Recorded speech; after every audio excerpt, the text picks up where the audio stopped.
This is perfect for Roman Reigns.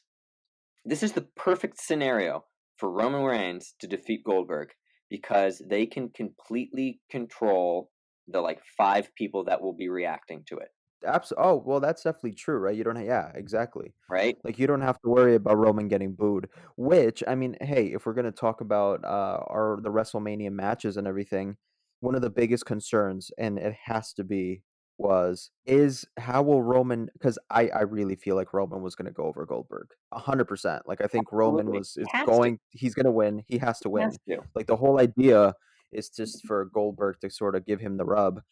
So I think, the biggest concern was Roman's going to win the belt. People aren't going to be happy again. Turns out that the whole, him leaving for a while with leukemia and coming back and keeping him away is just not enough. Like people Mhm. just this because it's just the booking is so shoddy and the whole thing with Goldberg and everything. So Yeah. now this is an opportunity to, yeah, like you say, like they could probably control how Roman will be accepted or how they're going to, whether or not he's going to be cheered or booed because there's Mhm. no crowd, you know? Just touching on that booking again for a second, we kind of talked about it last time, but I'm actually okay with Roman Reigns right now. He's had a weird storyline for the past couple months with Baron Corbin, which has been tepid at best. But since his comeback, I've sort of appreciated him a lot more. Like he's not a bad wrestler. He has enough star power, and he's a pretty run of the mill babyface, right? And that's why I'm disappointed in the booking for this match because it was feels like it's just slapped together. Like hell, putting Roman up against the Fiend and having him go over the Fiend would cause pandemonium. However, it would make more sense because I would have been Roman fine with Reigns that. is the baby face. He's the guy who's supposed to put down this evil demonic clown man who has been terrorizing the rest of the roster for the last year or a half a year or whatever it's been, right? Like if no one else can do it, it's got to be Roman Reigns. If he's I the do. John Cena of this generation, right? I would have been fine with that. I said it before. I think the booking would have been perfect for it. They've been building the Fiend up as being like this juggernaut who destroys everything. Mm. Like you saw the match versus D-Bry from what was it, Royal Rumble? That And match was great. Was it Royal Rumble? Am I right? Yeah, I I think think it it is was. Royal Yeah, Rumble. yeah. That Yeah, that when he that just was great. that was great. That was Yep. great. So it's like you're bringing him in looking like a beast, and then have Roman go over. That makes perfect sense to me. I mean, now with the whole Goldberg thing is just nuts. I mean, I just I yeah, I do not understand the logic behind that. I mean, okay, let me wager a guess. Money, what else could it be? But I don't think that Goldberg is as much of a draw as they think he is. He's definitely not as much of a draw as he used to be. And I don't know. I get yeah, talking absolutely. about it. Yeah, I mean, we discussed this a little bit before, which was that, look, I mean, I get it, Goldberg is sort of like an Attitude Era WCW legend. It's great. It's good to have him make appearances. It's good to have him. Yeah, it raises excitement, especially for the older fans. But this idea that he's just going to walk in there and ratings are going to go up and people are going to buy tickets because it's Goldberg and it's going to go up against Roman Reigns. I don't think that's the case. I don't think that's the case at all. And like one of the things I said before is like you've invested so much into the Fiend character, which you've been building Mhm. up since last summer.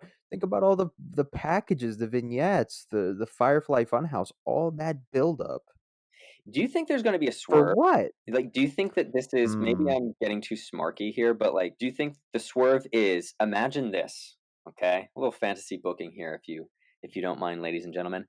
Imagine the Fiend absolutely destroys John Cena. Like he destroys John Cena in a way that John Cena's last WrestleMania match against The Undertaker, where it was basically over in like a minute or whatever, right? It's like chokeslam, tombstone, 1, 2, 3, okay, 22-2 or whatever his streak is now. Not a streak, but the record. Imagine if the Fiend just like immediately destroys Cena, disappears, and people are like, well, people will not be watching, but everyone at home will be like, what the hell just happened? It's like a 30-second match. He just gets him to tap out immediately. He doesn't tap out, he just passes out, and that's it.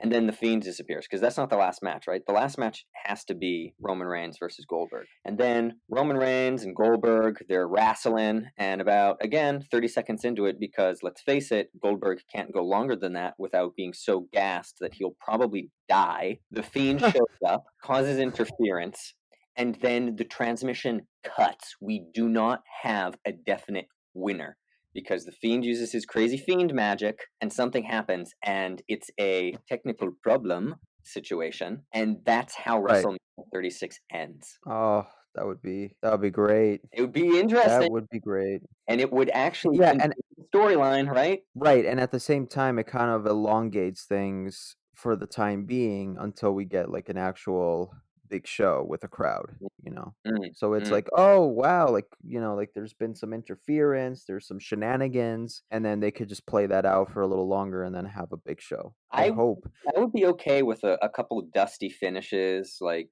what how this is not the way that things should have ended, and then that sets up all the storylines for this year now, right?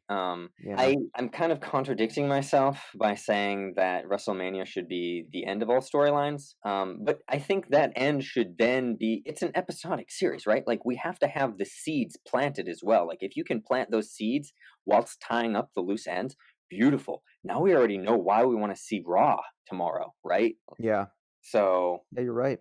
Yeah, it's definitely a very interesting situation now with how we how view WrestleMania in general as well, because it's always the conclusion of the season of the year. This is the big moment. mm, And it's gonna be I mean, I think it's kind of impossible to replicate that feeling at the moment, like, it's just not gonna feel that way. Even if you say, like, "Okay, Roman ends the show with the belt," let's just assume they just go with the finish that we all assume is gonna happen, which is right. Roman hitting the spear, finishes Goldberg 1, 2, 3.